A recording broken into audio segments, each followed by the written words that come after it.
Hello and welcome to the 8th and the final episode of our Lange series. In the previous episode, we put the 2010s era of Lange Söhne under the loop and examined its focus on high complications. Moreover, we had a look at the pivoting business strategy of the brand with the boutiques as well as the introduction of brilliant special editions such as Lumen and Handwerkskunst. Along with the watches, however, Lange Söhne was battling with a new reality in the 2010s, the secondary market.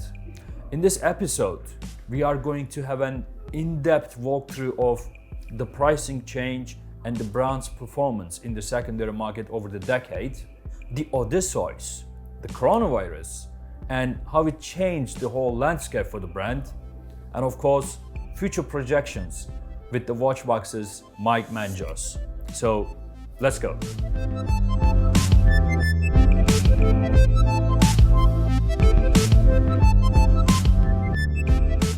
Right from the very start, Lange Söhne positioned itself with its watches, communications and pricing as a brand addressing to the highest end of the market. Carefully selected retailers around the world boosted the brand's name even further, and the recognition increased tremendously with its authentic history and worthy pieces. Inevitably, as the years passed by, we started to see the brand's pieces appearing at auctions. A magnificent platinum Tourbillon Pour le Mérite ignited the fire in 1999, selling equal to its retail price. In the coming years, we saw many special editions appearing in the market with strong prices. For example, the Tourbillon Pour le Mérite piece were selling with the average of double to triple of their retail prices up until 2005. Lange Tourbillon, on the other hand, a special edition of the brand, like Emil Lange Moonphase, Luna Mundi, followed a similar trend, selling either very much close or above their retail prices. It was not even a surprise, however, because even before the rebirth of the brand, Lange Söhne was strong at auctions with its complicated watches, thanks to many connoisseurs like Helmut Krott. On the other hand, to give a glimpse from the regular collection pieces, I can mention the Dodograph, which was trading close to its retail actually.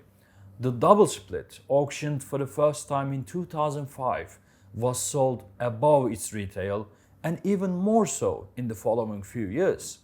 Overall, thinking that the secondary market at the time was not nearly as nuts as today, Lange Söhne's performance was very much decent and showing promise for a young manufacturer.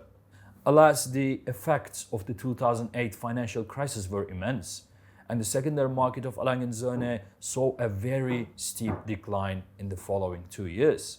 For example, the Lange Tourbillon went from record-breaking $160,000 in the beginning of 2008 to $100,000 within the same year.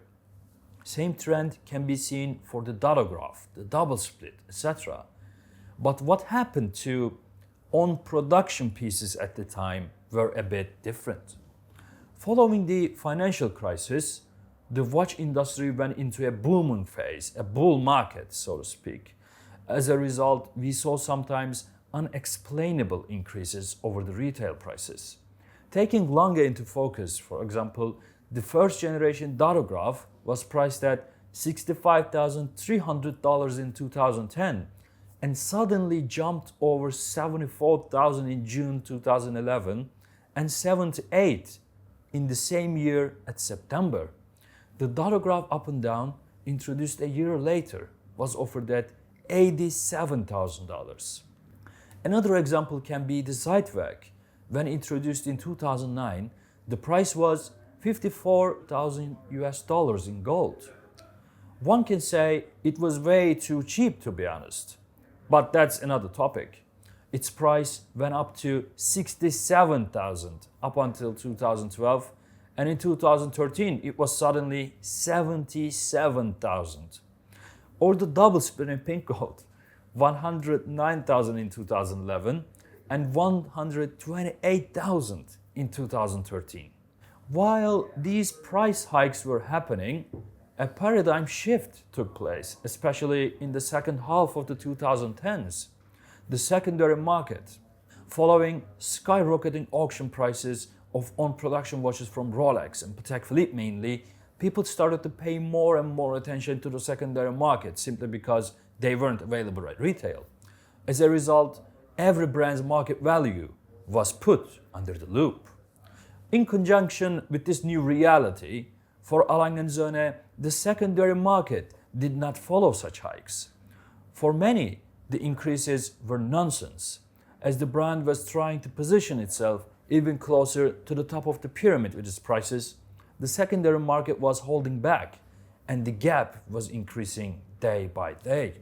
I am sure many of the viewers would remember the days when the Datograph Up and Down in Platinum was selling around 55 to 60, and the first generation Datograph at 35,000 up until 3 years ago. The iconic lines such as Lange 1, Richard Lange were also lagging behind. It was even worse for high complication, and still to an extent actually. Lange 1 Perpetual Calendar, a mind-blowing piece, priced at around 350,000, was losing half of its value immediately. Actually, if you ask me, an incredible bargain for what it is in the secondary market as of 2021. Then, starting from 2019, the fate of Lange's secondary market started to change slowly. We can tie this rise both to internal and external factors, which we are going to discuss with my guest again. However, first I'd like to look into internal changes. In 2019, Lange Söhne introduced something that would address to a much broader crowd and as polarizing to create word of mouth, the Odysseus.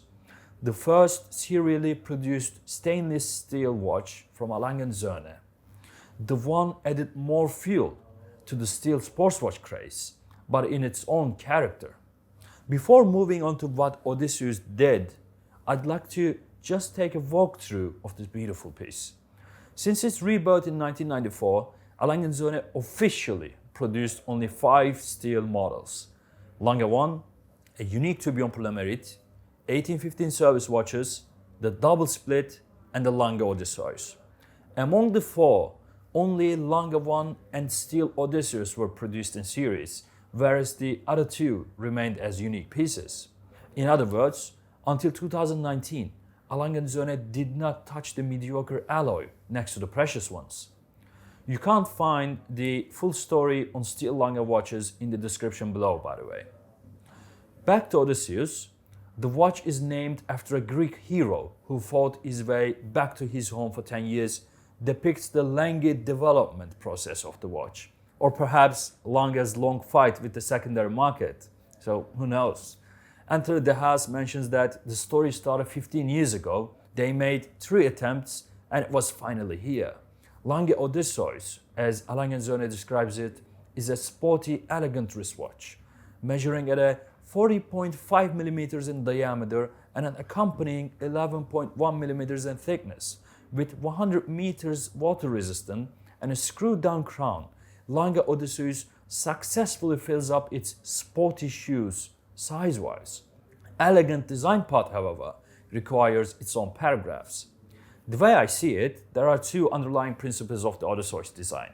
Utilize classic Lange features such as notched lugs, 3-step case, and avoid from Genta. As we have discussed many times in the previous episodes, the mindset of differentiation is buried deep within Lange Söhne. Lange could try to make Odysseus case something non-round, could remove the lugs, could show the screw somewhere on the bezel. But no, if they would, the Odysseus wouldn't be Lange Söhne, but another copycat in the cemetery of stainless steel blue dial sports watches of the last decades. Even though the aesthetics is a completely subjective matter, I applaud the Lange designer's decision to keep the Odysseus within Lange Söhne. We see the classic Lange case design, but also the lugs, which is weird for a sports watch with an integrated bracelet. For the better or the worse, that is subjective, though it is clear that such detail makes Lange Odysseus, well, Lange. The bracelet, however, is a different story. It is the part that got the most outrage from the community, and for some parts, deservedly so. In the end, it is a bracelet that was born with a compromise, desperately trying to look integrated. The bracelet doesn't offer any originality in terms of its sheer design and far from being characteristic overall. When it comes to dazzling you, I think Nautilus, Royal Oak and Overseas from the big ones and perhaps Moser from the smaller ones offer much more. However, from a daring perspective, Odysseus goes 100% out. Simply because just as many things Lange Söhne do, it is unusual, assertive. When it comes to comfort, it is just above and beyond. This is where you feel Lange once again with its incredible detail on finishing and its transformation to utility. The dance between the brushed surfaces and the polished bevels is just brilliant, and it feels buttery smooth on the wrist. Moving on to the dial, if I would ask any Lange enthusiast to give me a defining element of the brand, I'm sure a big portion would immediately speak of the big date window.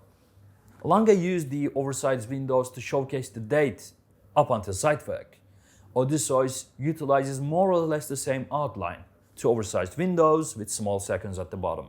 It is obvious that Lange Odysseus is built on this familiar template with an array of differentiating choice such as indices, dial details, hands, which makes this piece a watch on its own. Flipping the Lange Odysseus over, there greets us the caliber L155.1. The brand claims the caliber to be made from the ground up. However, to my knowledge and eyes, if I'm not mistaken, Lange Odysseus doesn't carry a new movement made from the ground up, but a specifically tailored version of the Saxonia Automatics L086.1. It is easy to compare with a side-by-side picture, so you be the judge here. But apart from a such speed bump, Lange Odysseus' caliber is a good one. Albeit the movement ring is relatively wide, the craft is usual Lange. The rotor is made of R-cup, an alloy which Lange uses also with Saxonia automatic movements as it is more stable than gold. Grey rhodium plating is phenomenal touch, emphasizing the sporty nature of the piece. The Datomatic relief engraving is in match with the engraving on the case back ring, forming a great continuum. Caliber L155.1 of the Lange Odysseus carries most of the hallmarks of an Lange Söhne caliber and a few extra, such as the balance bridge instead of the balance cock, engraved with waves rather than the usual florals. All in all, Lange Odysseus is a very well made watch catered for a clientele who is looking for something different from the usual suspects, or a Lange collector who has been looking for an everyday version of the same design language. But how Lange handled the ladder and demand boom of the Odysseus? Now, about our second question, what Odysseus has done. Let's wind our clocks back to 2019. When introduced, Odysseus caused a big split within the community.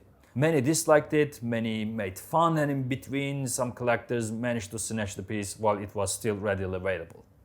Months passed by and the Lange Odysseus started to get warmer and warmer. Many had the chance to try the watch, and I must admit that Odysseus really shines when it is on the wrist. In time, the watch became the brand's first non-special, non-limited edition to have a considerable waiting list. Of course, this was not just because of demand, and there came the external factor, coronavirus. One might say luck for Lange Söhne perhaps, I don't know, because the manufacturer remained closed for months when the demand towards the overall watch industry boomed and the shortage of supply caused more and more demand.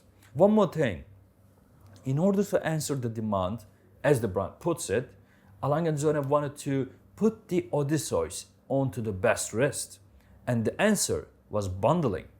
As people did not get the piece, both due to manufacturer shutdown and bundling practices, they wanted more, so to speak. Classic luxury theory in action, I guess. As a result of the combination of these factors, as of December 2021, Odysseus appeared 4 times at auctions with an average sales price of plus $80,000, including premium. Lange Odysseus lifted the whole pre-owned market of Lange Söhne simply by attracting attention to the brand, as the brand's first serially produced watch selling at premium.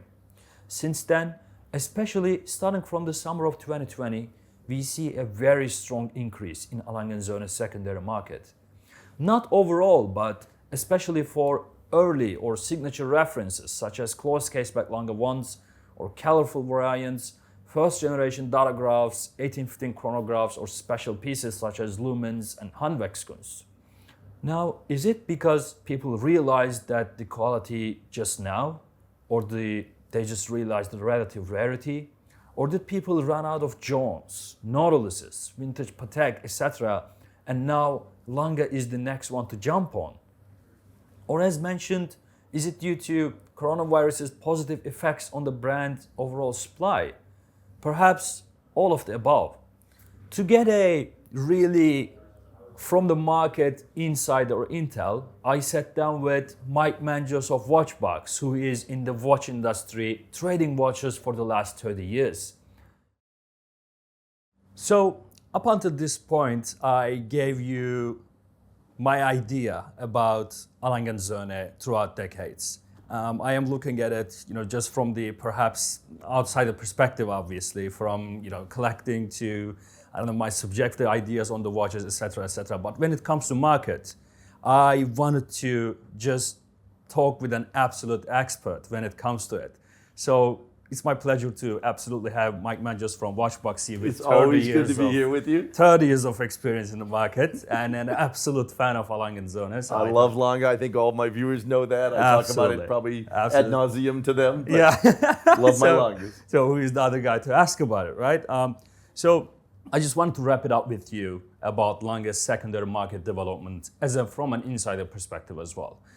We were talking about the Lange's special pieces coming at an auction from 1999 and how they actually were performing really, really good up until the financial crisis. With the coming boom into the industry, Lange jacked up the prices, but the second market stalled kinda, so the gap started to open, etc., etc. But could you give us a glimpse of those days, perhaps, regarding both the retail prices of the brand and the secondary market from your experience? Absolutely. From someone in the I mean, the early days of Lange, again, we didn't see a lot of them in the U.S. market specifically. It wasn't a big global brand. Early on, a lot of them stayed in Germany. Yeah.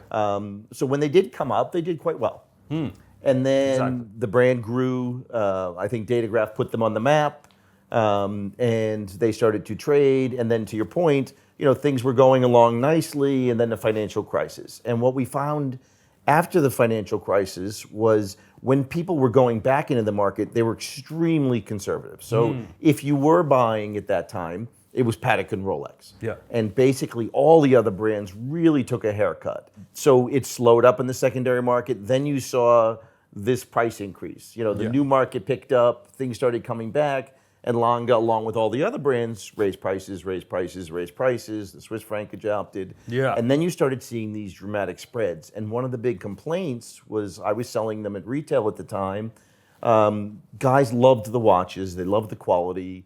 You couldn't get a lot of complicated Pateks. You'd wait a year or two to get a high complication Patek. But there were availability of high complication Langes. Yes. The fear was always, if I bought it, is it going to be worth half? And in a lot of cases, it was. It did. We were just talking about I guess my best example to this is Lange 1 Tourbillon Perpetual Calendar.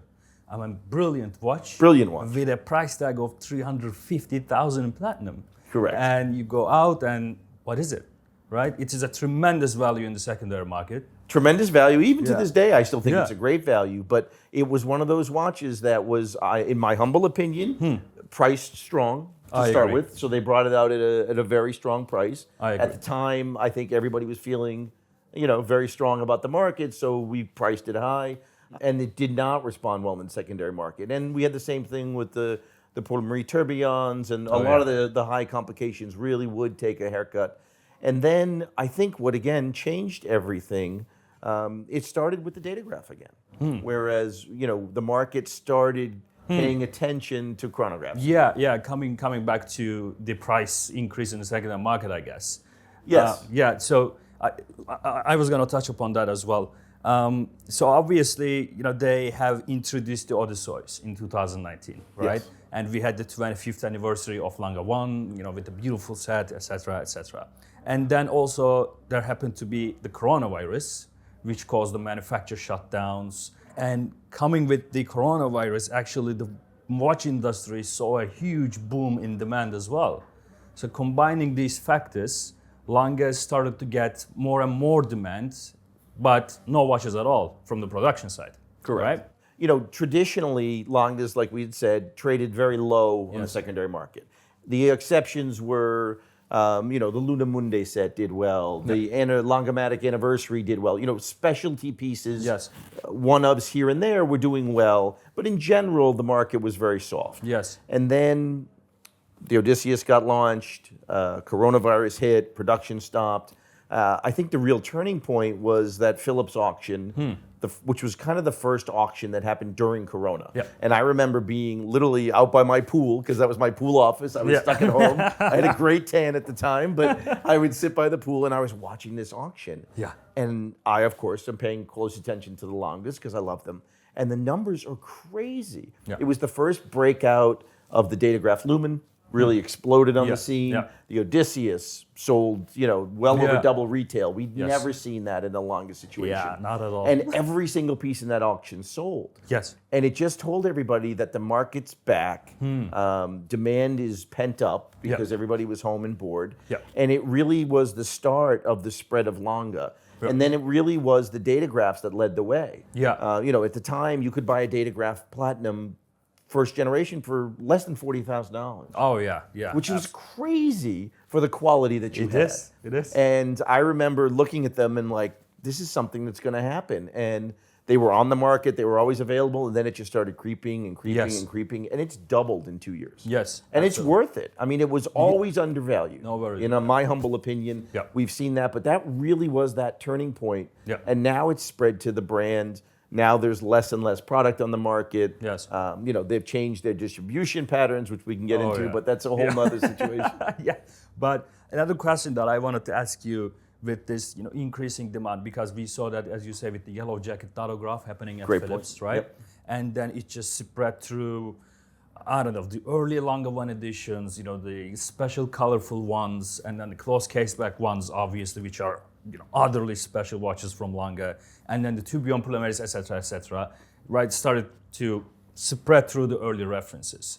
But my question here is, so these pieces were always around, right? Always available at absolute bargains, in my opinion, for years. Yeah. And but now, is it because people realize the quality just now, or the relative rarity, or did people run out of Jones? Tech Philips, Nautiluses, well, there's Rolexes, a couple of whatever. things that have happened in the market, and it is demand driven, and we've seen this. And it's also relativity is kind of what I poked at that. So if you look at what happened with Journe, you used to be able to buy a Journe for $25,000, $30,000, $40,000. Yes. Those are gone. Yes. Now, an entry-level Journe is $50,000, $60,000, $100,000 for really anything interesting and early. Yes. And I think Patek did the same thing. So people started going, wait a minute, here's a brand with history, with incredible quality, with easily recognizable series because they've improved them. Yes. So there are easy to say, it's a first generation Lange 1, it's a cool color, we know they're super rare, and people just started doing the math going, when I can buy these for the price that they were trading at, Got it. It seemed like an incredible value. Got it. And I think that's what happened. And this is really in the last 12 or 18 months. I agree. We've seen the Lange 1 just explode on the early ones. And I loved those colors. I love the soiree, the mother of pearls, the soirees, the blues, the grays,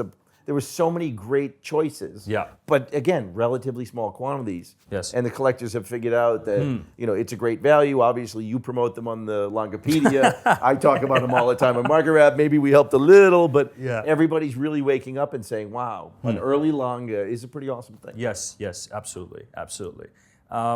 Circling back to the distribution practices that you described as well. Obviously, so increasing demand or increasing secondary market value is just one page of the picture. The other page is we still have high complications like 1815 tourbillons, Richard Lange Tourbillon Pour le Mérite, Terra Lunas, whatever, with sky prices at the retail, but when you go into the secondary market, they just drop down.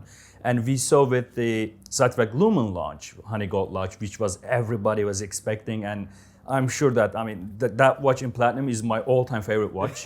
So this watch is secondary, obviously, second my favorite watch.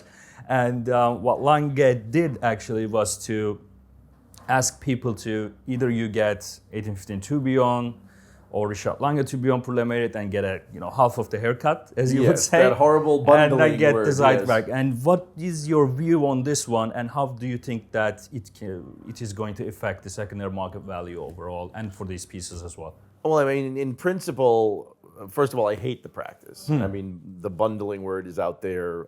It started in Asia a couple of years ago with Rolex. A lot of the Rolex dealers out there would make you buy 2 or 3 Tudors to get a sport Rolex.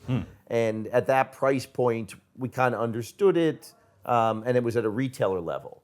What we're seeing here is a whole different thing, because this is coming from the brand in the boutiques. Not the retailers. Not at the retail level. This is from the brand. And they're basically saying that in order to get what is arguably their hottest watch to date, you have to buy a watch which is not so hot. And it's almost punishing the person for wanting to buy that watch. Whereas, in my opinion, if you've been running a band for 25 years and you don't know 200 of the right customers, there's something wrong there. So I don't like the practice in general. And then it has a secondary effect, which is suddenly we're going to release more and more high complicated, not high demand watches in the market. We all know what's going to happen. The prices are going to drop. So over the next year or two on those high complications, I'm afraid those prices will be soft for a while. Because again, too many in the market, building up demand that's not really there. It just seems like a bad idea. And I'm disappointed because I love the brand. We know that. I know the people there. It just seems like it's a business corporate decision and not for the long-term health of the brand. And that worries me because they've just done a great job in the last couple of years. Rebuilding the brand, making it well known, it's always been greatly respected by collectors. So this is just a bad business practice. Got it. I understand. And I mean, just to get your perhaps future projections, how do you think that this whole longest skyrocketing prices is gonna play out in the coming years? I mean, the quality is there obviously as all the time. The watches are rare, especially the early ones. And what do you think is gonna be? Well, I think it's gonna continue to rise. I really do. In my heart of hearts, I think the two still most undervalued brands are Lange and Vacheron. Because I think they're great quality, they've got heritage, they're respected, and they're rare. And they're much rarer than the brands that are lighting up the market today. Outside of Journe, which is super rare, but they're at a whole nother level. But of the production brands, I think it's one of the best brands out there. There is some great exclusive product that they made very few of. Your yellow jacket you talked about, it said there's 30 in the world. That's a small number. So, I mean, I don't see why that would go down. It is. Because, we've seen a couple come to market, there's not that many left. So I think there's a lot of strength. I think there's more discovery. As prices increase, people tend to pay more attention. So I think you're going to see people seek out the colored dials and seek out the special pieces they only made for a couple of years. So I think the next 3 to 4 years for Lange is going to be very strong. Okay. Thank you very much, Mike. It is always a pleasure, sir. Absolutely. Thanks again. It is. You're doing a great job with it. Yeah, thank you. As we are shooting this video in Dubai Watch Week 2021, if the secondary market is a significant component of the brand equity, I can say that Lange Söhne is stronger than ever. I have full trust that the brand is going to continue to amaze us as it did over the last 28 years by staying true to what Walter Lange and Günther Blümlein created. Before closing, I would like to thank you to all who took their precious time and watched through the series. I would also like to thank to the amazing WatchBox crew for giving me the chance to step in front of you. In case you would have any questions, suggestions, or simply want to chat, please don't hesitate to contact me via Langepedia on Instagram or from the email address down below. It was an absolute pleasure. Thanks for watching.